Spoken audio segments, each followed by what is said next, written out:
Can a story be both cozy and nostalgic and whimsical, but also have high stakes that the reader or viewer feels without, falling asleep? Is it really possible to put all these things into the same basket? Well, as we've seen in this year, which at the time of this recording is what I'm calling it the year of the cozy. Some people call it year of romantasy, but I'm also saying that 2025 is definitely the year of the cozy. There has been a really interesting push and pull between making things cozier and making them comfy, and then also saying, but how do we keep readers turning pages, or how do we keep them on the screen? And a lot of that cozification element in sci-fi and fantasy, of course, has to do with the world building of the sci-fi and fantasy. It has to do with all of those different story choices, and particularly with the kind of magic or superpowers you're using, if you are going there, also with the setting and how the characters are portrayed in the story as well. And the thing is, even if you get all of that right, there's one crucial factor to whether or not a story is cozy and compelling that is a little bit outside of your control. I'm going to be diving into this whole concept of telling cozy stories with story world building and setting choices, as well as character choices, in this latest episode of Author Culture. And you definitely want to stick around to the end, because I will also be talking about the issues of when you try to mash cozy up with some other more high stakes genres, and also that one key factor that can make something cozy or not cozy that is a little bit outside of your control, and what, if anything, you can actually do about it. This is Janeen Ippolito with this world building, cozy-tastic episode of Author Culture. Let's chat.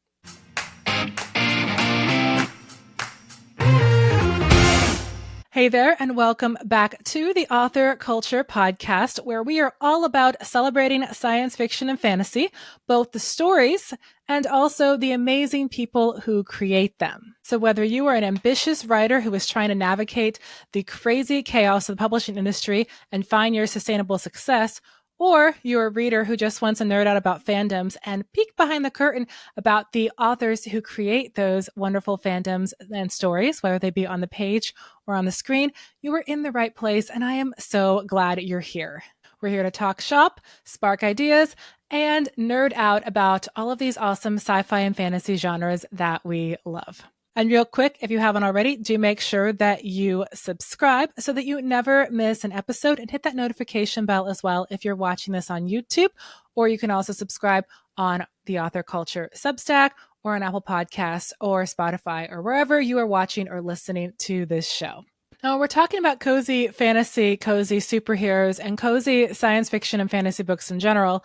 Of course, it's always good to define what actually is cozy. And so I hopped over to the Mythcreants for a quick definition of that, just so we can kind of know what we're talking about and sort of get on the same page with how to use world building for this. So cozy fiction is often known for having low tension. It doesn't mean there's no tension, but you're going to have lower tension elements in general. It usually doesn't have a lot of violence or graphic material in it. You might have references to it because, I mean, my goodness, cozy mysteries often have like dead bodies here and there. Like, it happens, but you're not going to have a lot of graphic presentation of that. You're not going to have blood or guts everywhere. You're not going to have people like having to swim through piles of gore, that kind of stuff. That's not really considered cozy. You're also going to see a much stronger focus on personal and community problems as opposed to larger world level problems. And so even though there might be world level problems present, it's not going to be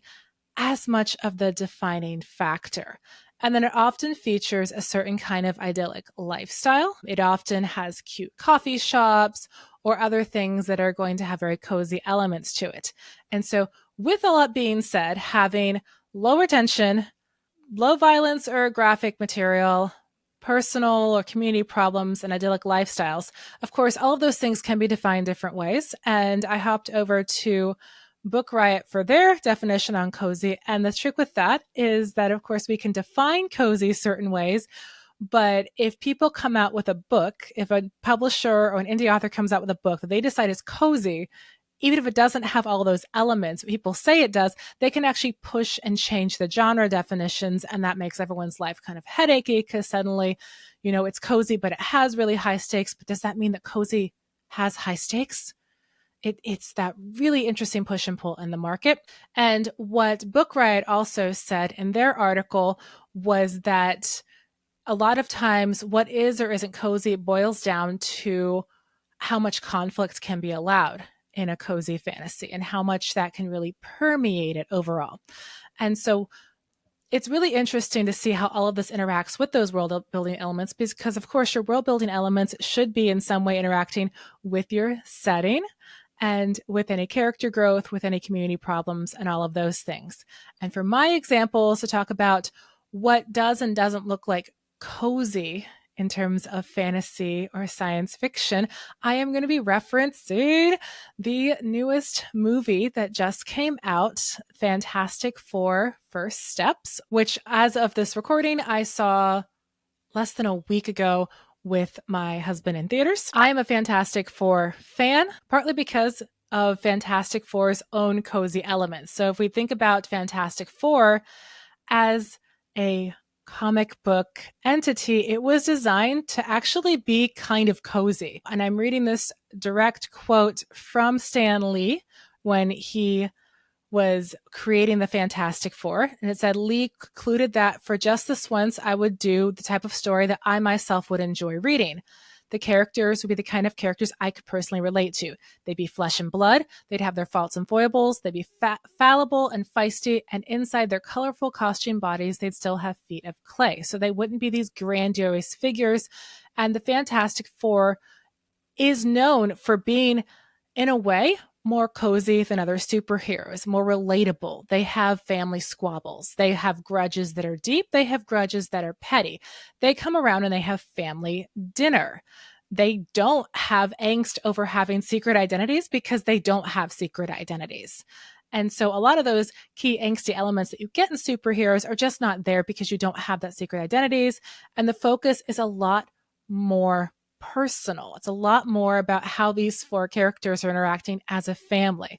So I would actually argue that the Fantastic Four starts out, in terms of its inception as a comic book, on the cozier side of comic book creation, as opposed to your super angsty dark stuff, as opposed to like a Daredevil or something. And you've seen that to varying degrees in movie adaptations of it. The 2005 version, which I just saw again last week, and that one definitely was over the top with slapstick, and over the top with family drama, sometimes in ways that were a little bit ridiculous.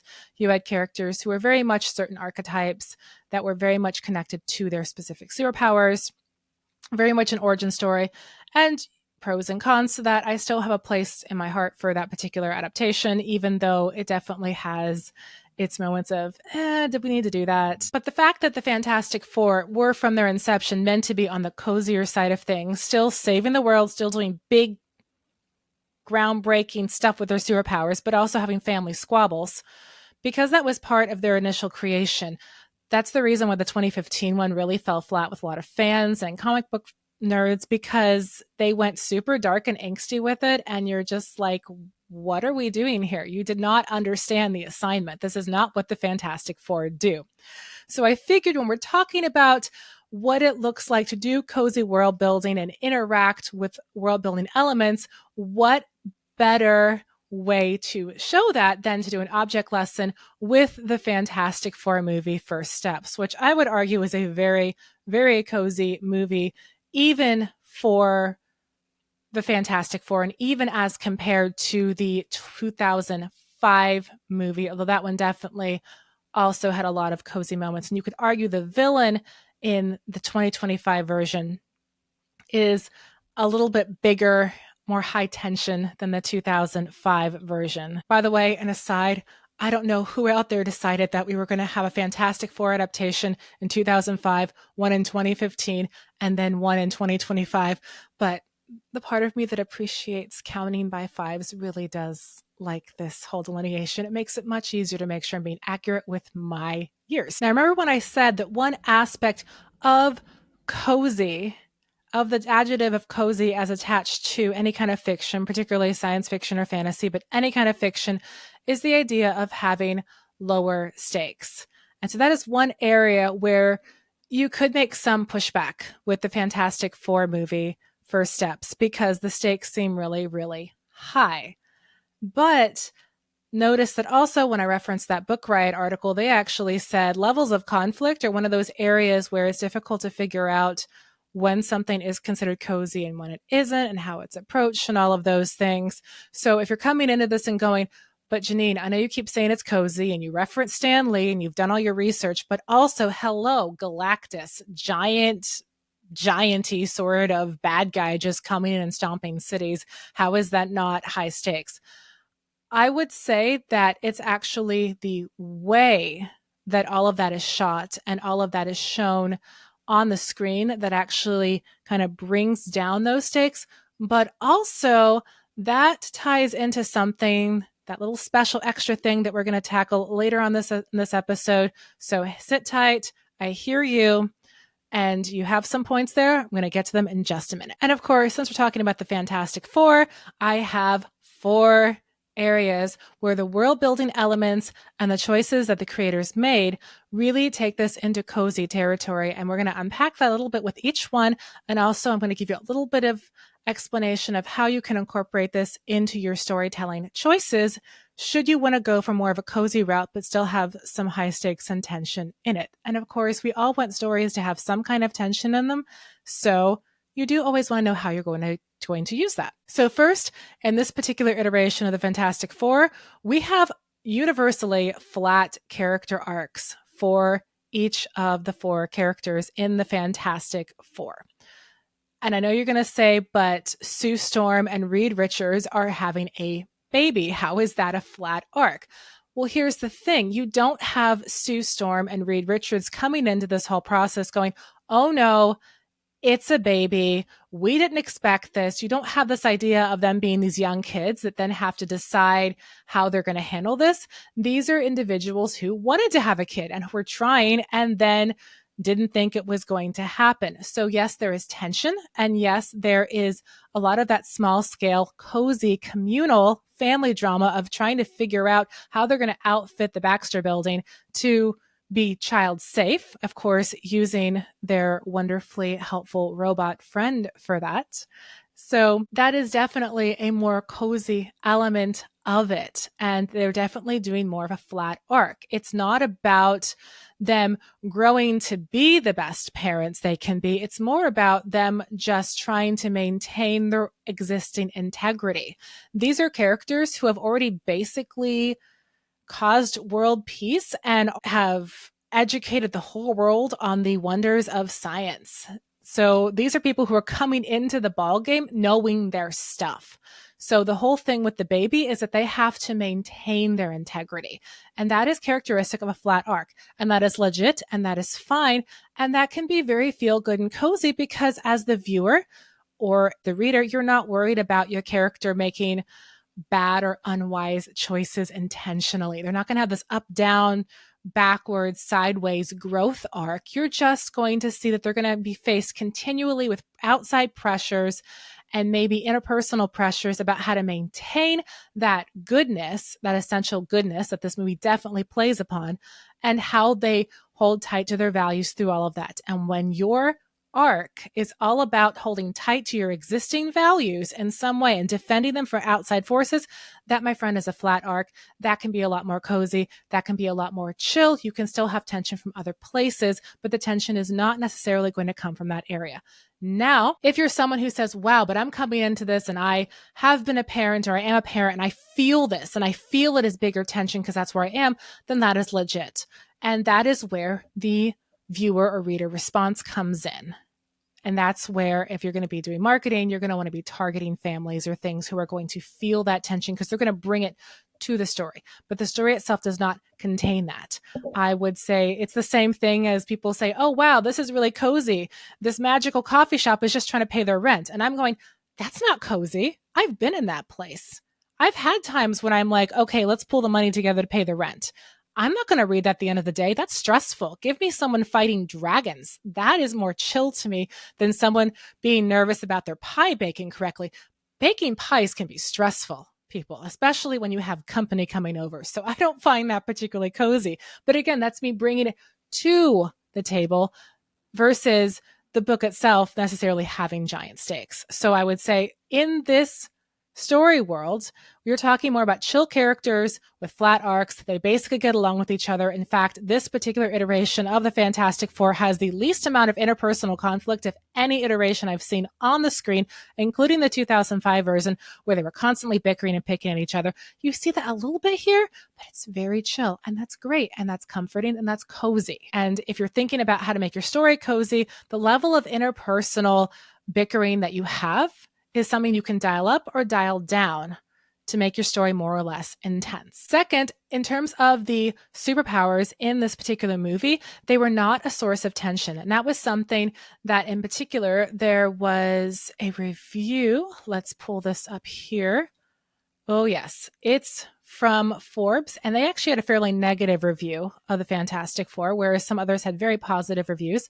They were actually complaining that it did not have an origin story. You did not see the characters struggling with their powers. The reviewer of this particular magazine, this particular news source, associated the characters struggling with their powers as a form of tension, as a necessary form of tension to make the story interesting. And in many superhero movies, the origin story is a classic, and how characters interact with the origin story, with the origin of their powers, is a classic way to introduce them. And they chose again to bypass that, similar to how the James Gunn Superman movie jumped right into his origin story already being figured out.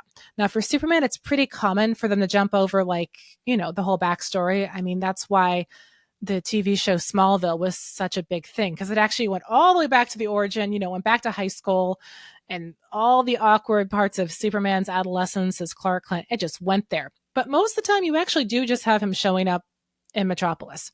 And for the Fantastic Four, in the same way, these are public superheroes. They don't have secret identities at all. They are who they are. And in this particular movie, they have no major issues with their powers. And their powers don't even impact their clothing. So as opposed to the 2005 adaptation, which definitely had them having issues with their powers, it was an origin story. And actually, in that one, I will say that one of the most potent character arcs in that was the fact that Ben, who got transformed into the Thing, they really showed that impacted his life, and that it made it difficult for him to interact with others. And they did make you feel for him and understand why he would want to be changed back. And of course, spoiler, but it's been out for 20 years, he does in fact get his powers taken away and then chooses to get them back because he wants to help his team.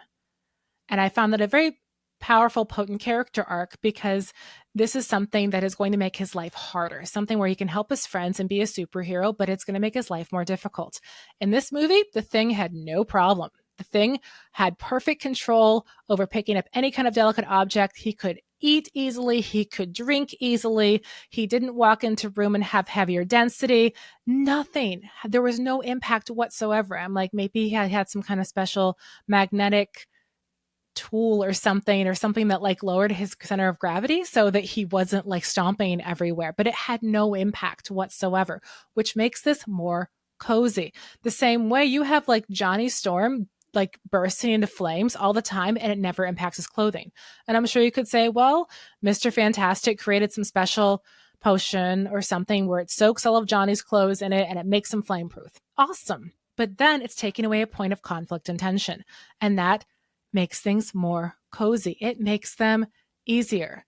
And I really did appreciate this with Sue Storm, because one of the downsides of the 2005 film, where I loved Ben's arc in that, but my goodness, every single joke about Sue was about how she had to be without clothing to be invisible. And I was like, if she can bend light, why can't she bend light around her clothes? Why do we have to keep bringing this up as a point of humor? It's getting old. It's very one note.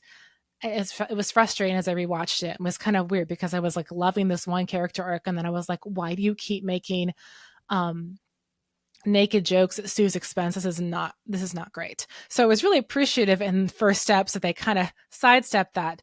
And they said, hey, she can bend light, so she should be able to bend light around her clothing. It happens with other superheroes in other superhero verses. I appreciated that. But again, the fact that none of the superpowers in any way really impacted what they were doing in the story. It didn't impact their clothing. It didn't impact how they were able to interact with the world. Everything was perfect. That makes things more cozy. It makes them easier. It makes them comfortable. And that can be great. And also, it makes it more family friendly because you don't have to worry about things like someone who has to wear their special suit, otherwise their clothing burns off, or their powers don't work right because they have clothing on, etc. It just neatly dovetails around that. And hey, that can work for you. So this, I would also tie into one of the shifter things that I see a lot in books where it's like, okay, if you're going to have someone who shifts into an animal form, where do the clothes go? And some people will actually say, well, no, they just can't have clothes on. You just have to have them always carry a backpack or something because it's not realistic. Where do the clothes go? We need to know where the clothes are. Whereas other people are like, hey, because magic, because science, because I said so, I don't want to deal with where the clothes are going. They're going to go somewhere else. But then when they shift back to human, they have clothes on. Thank you very much. Don't have to deal with it. I can see both sides of that, but it's a similar issue. And so when you're thinking about giving characters any kind of power or gift or special ability in the story, the level of difficulty they have with interacting with that gift and how much it shows their personality versus doesn't really interact with their personality, that is a choice that is going to raise the level of tension in your story and shift your focus. Or again, if you go the easier way and say it doesn't really impact, it's fine, we're good, that's going to make things cozier, and it's also going to necessitate conflict coming from a different area. The next thing I wanted to point out with this is that there were very low interpersonal stakes as a whole with this. And so when we're talking about cozy and we're thinking about personal or community focus, and you're going to go, well, wait, that's definitely where Fantastic Four is big and massive and high stakes because it's the world at stake, Janeen. But this is a very different world. The Fantastic Four, through whatever kind of special telepathic powers of goodness they have completely solved pretty much all the world problems as far as we're aware of in the story. World peace has happened. Every single country has laid down their arms thanks to Sue Storm. It seems as though Reed Richard has created all kinds of scientific advancements for that. These guys are celebrities. These guys are adored. Everyone thinks they are amazing. And that creates lower stakes. It makes it almost like the Fantastic Four exist in a whole world that is like a small town. Even when there is danger or doom, even when people are complaining about a particular plot point involving Sue's kid, and you're like, oh no, a kid's at stake, that's high stakes. But when Ben Grimm is walking down the street, the way that they interact with him isn't like even throwing food at him. And this is New York. They very calmly, chilly sort of yell at him in a way that's like, hey, we have families too, or something like that.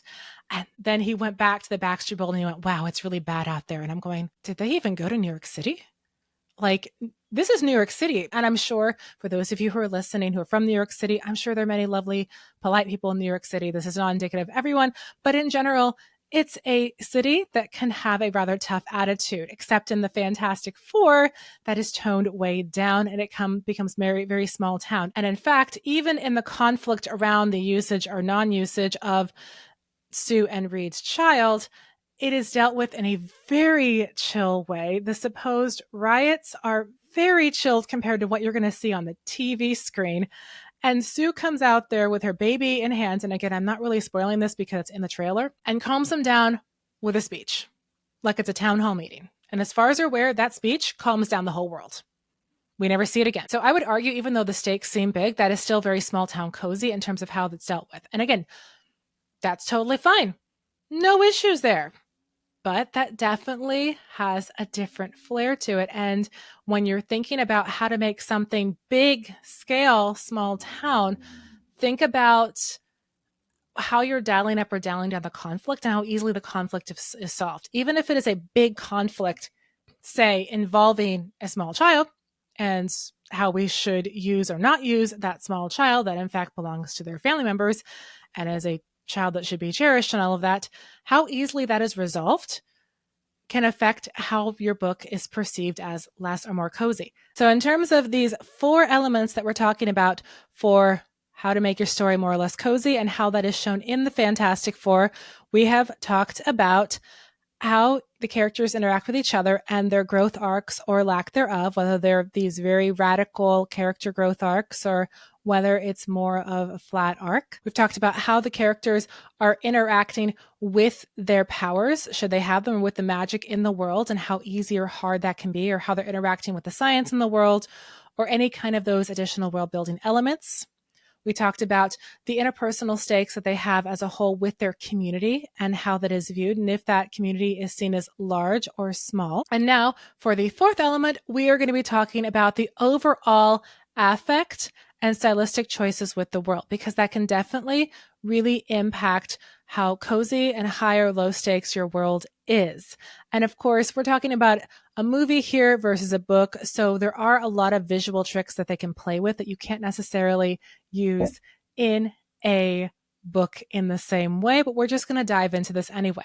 So Fantastic Four First Steps is retro-futuristic, and it is definitely a retro-futuristic, highly stylized 1960s. And in this 1960s, again, Sue Storm has solved all of the world's problems along with Reed Richards. As far as we know, we have world peace. So right away, this is very different alt history than the actual 1960s New York City. Very, very different. If you have studied any of the 1960s, especially in New York City, the whole vibe is completely different. And in this 1960s New York, it is very clean. Everything is very polished. All of the tech is very shiny and very accessible. And it is very idyllic, which is something that when we looked at the Mythcreants article, they said having that idyllic environment does make things more cozy. This is idyllic. You're not even going to see many dirty faces in this particular movie. They managed to have Sue give birth at one point. And again, I'm not asking for it to be gory or have lots of details. That's okay. But the point is, it wasn't. It was a little bit unique in how they shot it. And there was some attempts to make that a point of tension, which is legit. But in terms of overall setting and in terms of the Baxter building and everything, it is very idyllic. It is very much that 1960s kind of technology can solve a lot of things environment. And that makes things more cozy and more idyllic and more low stakes. Everyone gets along with each other.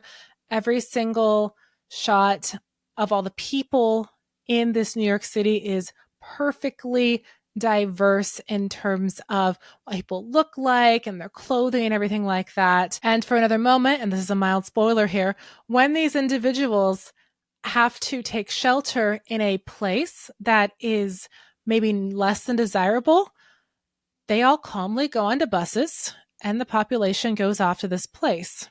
Now, maybe World War II Britain, that's a thing. We're talking about 1960s New York City. Not a single person is protesting about their rights or saying they don't want to ride in the bus with that person or someone from that race. Everything is just super chill.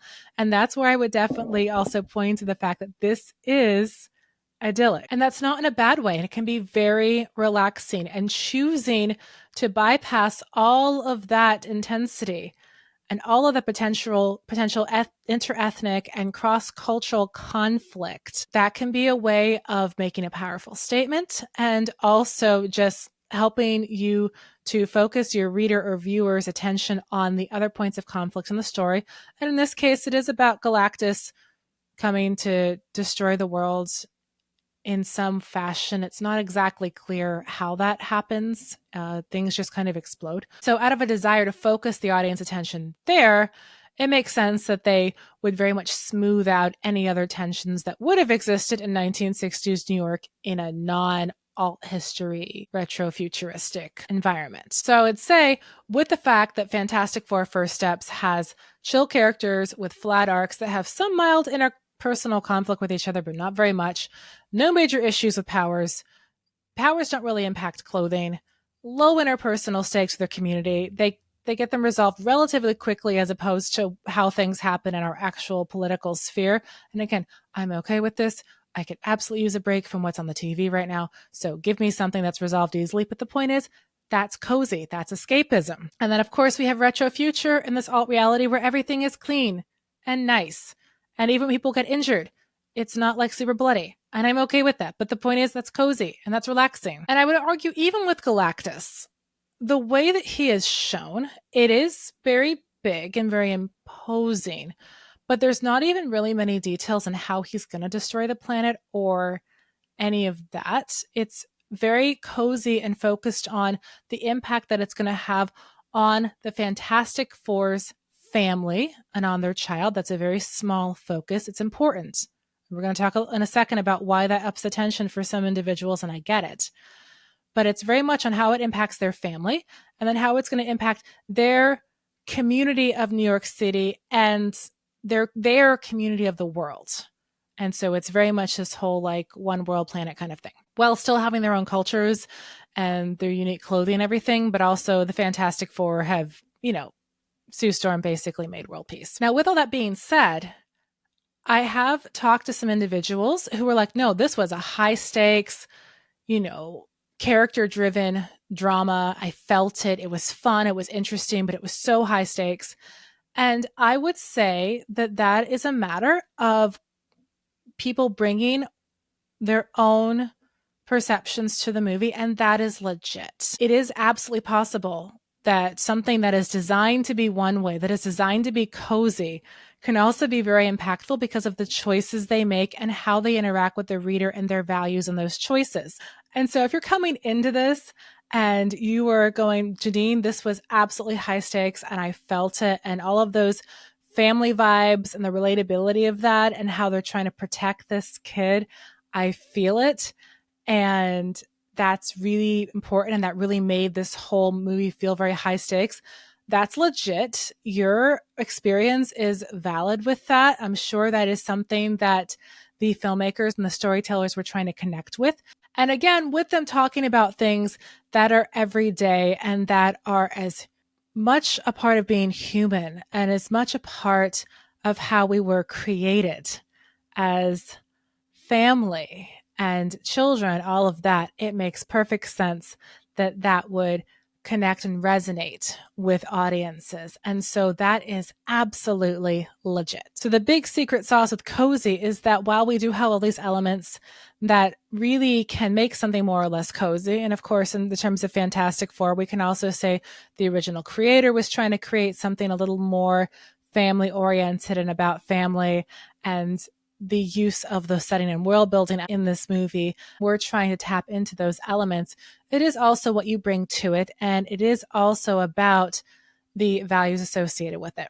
And a small aside, totally a fan of protecting Reed and Sue's kid. My disconnect was actually visual with that. CGI babies, I don't get it. And so conceptually and in real life, absolutely a fan of protecting children, absolutely a fan of protecting babies. But when we start getting to them having to use CGI elements for scenes where you obviously do have to use CGI elements, it disconnects me from the story a little bit when I see those on the screen. That is just a personal thing with me. The way they do it in this movie is much more subtle than, say, in the Flash movie where he is like juggling babies, CGI babies, and that just gets really strange. So this is a lot more subtle than that, but there was still a disconnect visually for me personally. So that is a factor of visual storytelling versus on the page storytelling as well, where you can in fact create that kind of tension without having to deal with the limits of computer generated imagery. Now, my final concern with this, that I kind of want to throw this out there for you guys, how on earth are they going to cross this over with the Thunderbolts movie? Now, you can say you like Thunderbolts more. You can say you like Fantastic Four more. If you do, go ahead, shout it in a comment. I'd love to hear about this. But also, how are they going to cross these two movies over? Thematically, stylistically, and in every way, they are very different. Now, you could also say, well, they both focus on really smaller scale storytelling here, on the one end, you have the more idyllic, pristine Fantastic Four, and on the other end, you have the more rough around the edges, misfits who know they're the bad guys, Thunderbolts. But in both cases,